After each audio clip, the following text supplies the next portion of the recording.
Illustrate. Now illustrate is a keyword which is very close to explain, but here examples are mandatory. If you're not going to write examples, you're not following the basic direction which is given by the examiner. So in illustrate, like illustrate with examples a difference between Nagara and Dravidian style of architecture. So you cannot just write the basic differences और छोड़ दिया answer को. You have to give examples कि नगारा के इस temple में ये specific features हैं and this is not found in this temple of South India. So that specific temples you have to mention. So in illustration, illustration is always about giving examples. Along with your points, examples should be written. So illustration is just a different kind of version of explain only. तो अगर आपको वो करना है, along with, like they can ask you question, illustrate with examples the architecture of Mughals. They asked this question in 2018.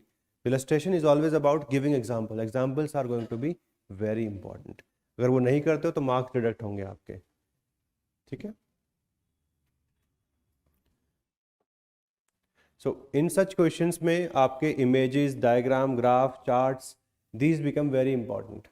अगर ये आप बनाते हो, illustration का एक मतलब यह कि आप diagram भी बना सकते हो, आप map भी बना सकते हो. Making those can be very important. जैसे कि हमने in medieval India we had discussed the basic differences. Like if they ask you a question, illustrate, okay, the differences between आपका Indian form of architecture and Indo-Islamic architecture. So we had learned which are the major compositions of the ancient part or that of the medieval. The drift, है ना, जो हमने specific part बोला, tribute style versus the arcuate style. उसके basic features को आप easily draw भी कर सकते हो in your copies. That can be done. Some people they can easily they have learned how to draw even the structure of a temple. What are the basic components? गर्भगृह बना दिया, मंडपा बना दिया, those parts. So that can be done in illustration. Your marks are going to improve.